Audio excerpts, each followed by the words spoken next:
sesuatu yang dekat kali sama kehidupan kita di Medan. Coba ya, aku tanya ya, kalau kalian lapar di Medan makan malam-malam, kalian pilih makan di mana? Makan di balap depan kampus, apa burger di McD, atau kalian pilih kopi? Pilih kopi di Serikala, di warkop lokal, atau kopi shop global. Kelihatannya sederhana sih, tapi ternyata pilihan itu ada makna ekonominya, ada budaya, bahkan ada strategi bisnisnya. Dan hari ini aku tidak sendirian, udah ada Dila sebagai peran antropologi bisnis. Halo Dila. Halo Siti, halo semuanya, senang kali bisa ngobrol hari ini. Topik ini cocok kali ya untuk kita anak Medan ya. Cocok kali, karena Medan ini unik, orang sini suka coba hal baru, tapi loyal kali sama rasa yang lama. Nah itu dia, jadi hari ini kita membahas kenapa brand global bisa masuk tapi brand lokal tetap hidup. Dil, sekarang kita lihat di Medan banyak kali brand global masuk, Starbucks penuh, McD penuh, Pepsi penuh, tapi anehnya warung kopi kecil itu tetap ramai. Kenapa ya? Karena yang dijual orang lokal itu bukan cuma produk, tapi kebiasaan dan rasa yang udah melekat. Kayak orang Medan kalau pagi-pagi suka sarapan kopi hitam dan lontong. Itu bukan sekedar makan aja, tapi udah ritualnya orang Medan ini. Betul kali, kalau kita nggak makan pagi rasanya itu ada yang ngajak murah aja. Nah, itu namanya budaya konsumsi. Tapi kenapa anak muda sekarang banyak juga yang memilih global? Karena global itu punya image. Kadang orang pergi ke sana bukan cuma butuh produknya aja, tapi karena pengalaman dan gengsinya. Macam nongkrong di Starbucks terus buat story produktif day gitu ya. Iya sih benar, padahal kerjaannya cuma buka laptop sejam nggak jadi jadi. Betul kali itu, tapi kalau kita kaitkan sama SDGs 8 kayak mana tuh ya? UMKM itu pencipta lapangan kerja besar. Jadi kalau kita beli lokal, uangnya muter di Medan. Misalnya kalau beli kopi harga 10.000, ownernya orang Medan, baristanya orang Medan, beli kopinya dari Sidikalah. Ekonominya muter-muter di sini aja di Medan. Kalau brand globalnya dia? Sebagian besar itu profitnya keluar dari daerah, bisa juga dari luar negara juga sih. Berarti support lokal itu bukan cuma karena soal rasa aja bangga ya gitu. Bukan, itu strategi ekonomi sih. Ngomong-ngomong tentang budaya, kenapa ya orang Medan kalau makan harus pedes ya dia? Karena akulturasi. Karena dari kecil itu kita dibiasakan sama rasa yang kuat, kayak sambal, andaliman, rempah, itu udah jadi identitas rasa kita. Makanya kalau mau makan itu luar kadang bilang kok hambar kali ya. Iya, itu bukan berarti makanan nggak enak, tapi karena standar rasa kita beda. Kalau kopi modern sekarang gimana ya Ki? Itu akulturasi, budaya luar masuk. Dulu nongkrong di warung kopi sederhana, sekarang kita di tempat estetik, tapi pesannya juga sama, kopi yang kuat juga rasanya. Berarti tempat boleh modern, lidah tetap lokal. Tepat itu Ti. Kalau brand global nggak ngerti budaya Medan gimana tuh ya? Susah masuk, misalnya jual makanan tanpa sambal, wah susah kali masuk di lidah orang Medan ini. Orang Medan bilang, mana sambalnya? Nah, itu karena sambal itu bukan tambahan, itu sambal itu wajib bagi orang Medan.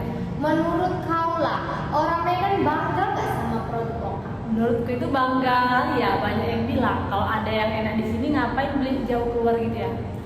Tapi ada juga yang bilang global itu lebih berkualitas, gila. Iya, karena branding mereka lebih kuat. Kadang orang percaya global itu lebih bagus. Padahal belum tentu ya kan? Iya, belum tentu karena lokal itu lebih cocok. Berarti beli global kadang karena gengsi aja deh itu. Iya, ada orang beli kopi misalnya 50.000 kan harga kopinya, daripada 10.000. Padahal rasa belum tentu beda jauh. Sakit kali ya kalau dipikir-pikir. Sekarang strateginya gimana UMKM Medan tuh harus lawan global di Medan? Pakai globalization, belanja standar global tapi tetap lokal gitu. Contohnya itu kayak mana? Kayak packagingnya bagus, sistem pembayarannya digital, marketing online, tapi rasanya tetap Medan. Macam kopi kekinian pakai kopi Serikala gitu ya? Betul, atau dessert rasa durian. Wah mantap itu di. Iya, karena yang dicari orang sekarang itu kombinasi plus autentik. Jadi bukan pilih salah satu ya, Dil? Bukan, gabungkan dua-duanya, Ti. Kalau dari riset kita, mie balap McD gimana itu? Mie balap itu lebih unggul di rasa, harga, dan autentiknya. Kalau McD itu unggulnya di branding, tempat, dan pelayanannya sih. Kalau kau pilih yang mana? Kalau lapar aku milih mie balap. Tapi kalau aku lagi meeting aku milih di McD. Nah itu berarti kontaknya juga penting ya. Penting kali, konsumen beda kebutuhan, beda pilihan. Jujur ya Dil, menurutmu UMKM itu bisa dilawan nggak global? Bisa. Aku rasa susah, modal mereka besar kali. Tapi UMKM punya satu hal nih, Apa itu Dil? yang kedekatan, keaslian, itu nggak bisa dibeli sih. Tapi kalau kualitasnya jelek itu gimana? Ya kalah juga, makanya lokal seperti itu aja nggak cukup, harus upgrade dia. Jadi apa saran untuk UMKM Medan? Saranku yang untuk UMKM Medan yang pertama itu jangan puas cuma karena rasa enak, terus kedua upgrade branding, yang ketiga jaga kebersihan, yang keempat masuk digital, yang kelima pertahankan identitas. Jadi intinya gimana tuh Dil? Belajar global tapi jangan hilang medannya. Karena kalau semuanya sama hilang ciri khas dan akhirnya kita sadar setiap uang yang kita belanjakan itu menentukan siapa yang kita besarkan, tren global atau ekonomi. Iya Ti, karena pada akhirnya UMKM Medan itu punya kekuatan yang besar, bukan cuma dari produknya aja, tapi dari cerita, budaya, identitas yang bisa dibawa. Hal-hal itu yang bikin bisa orang merasa dekat. Berarti yang harus dijaga bukan cuma kualitas produknya aja, tapi juga nilai yang ada di dalamnya. Betul kali, karena UMKM ini cuma ikut-ikutan global tanpa mempertahankan identitasnya. Lama-lama hilanglah pembeda, kalau pembeda itu hilang susah untuk dipertahankan nanti. Dari obrolan kita hari ini, aku juga sadar kalau pilihan konsumsi itu ternyata lebih kompleks dari yang kita pikirkan.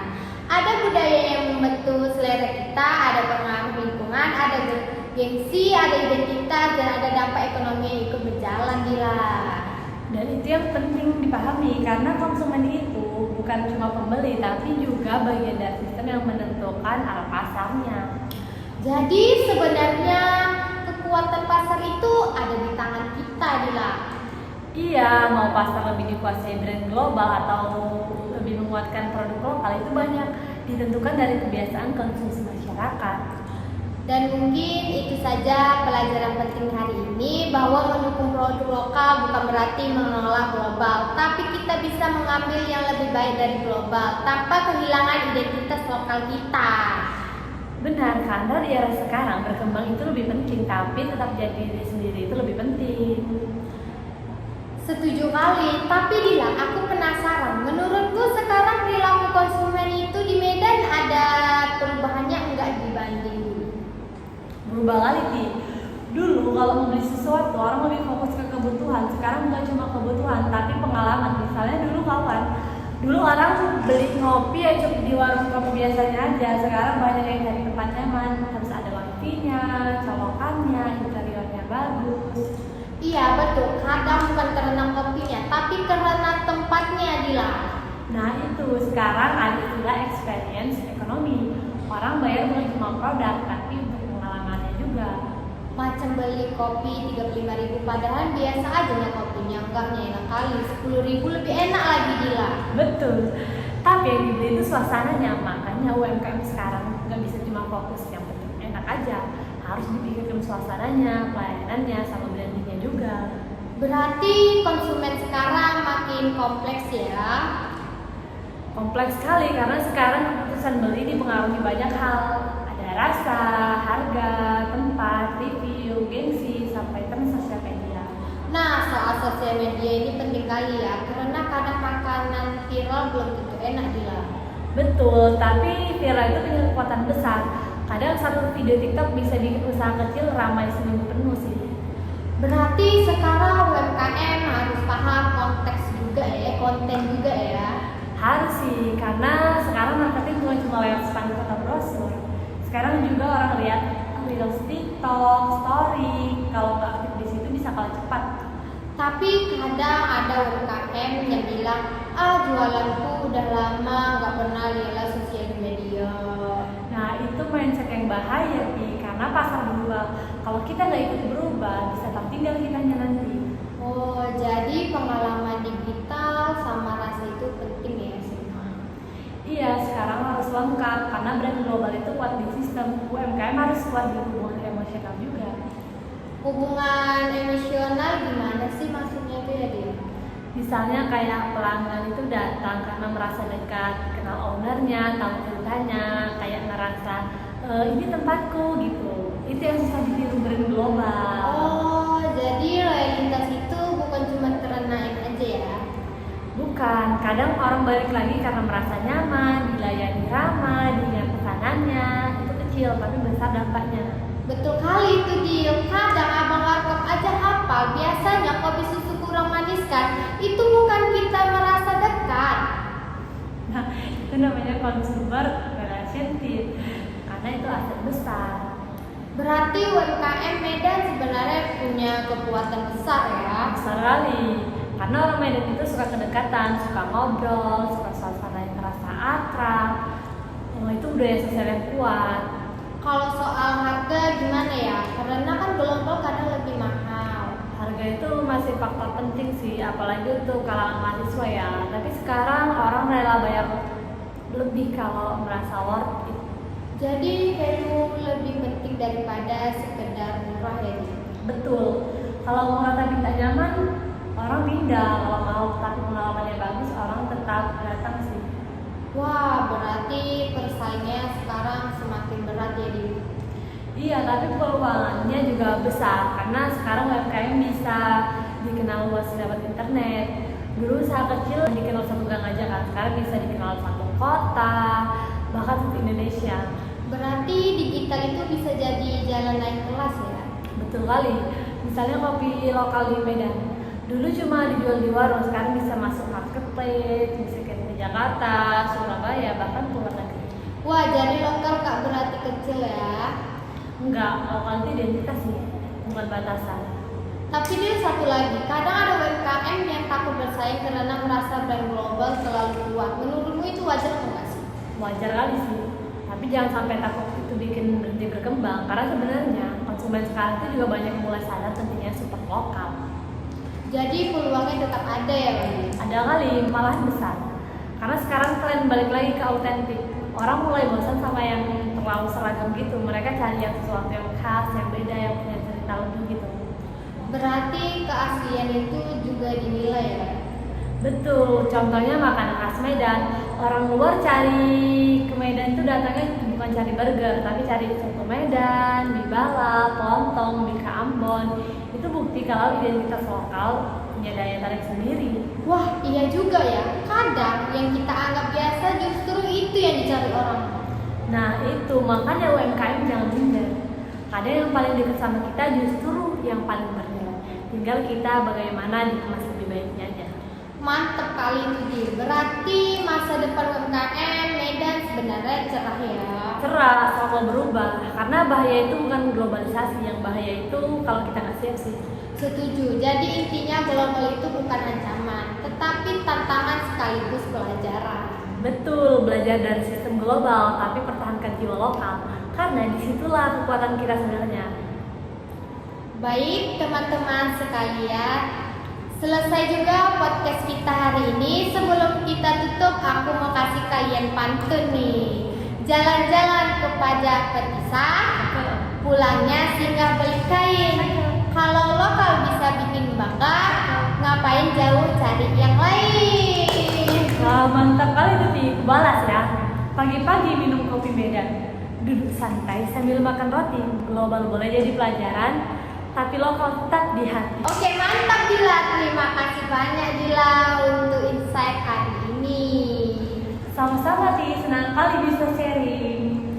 Dan terima kasih juga untuk teman-teman yang sudah dengar sampai akhir. Semoga podcast ini bisa jadi kita lebih sadar bahwa setiap pilihan kecil yang kita buat ternyata punya dampak besar. Karena dari satu pilihan sederhana, kita bisa ikut menjaga budaya, menguatkan ekonomi lokal, dan membantu UMKM terus hidup. Nah, aku Siti. Aku Lila. Sampai jumpa di episode berikutnya. Tetap support yang lokal.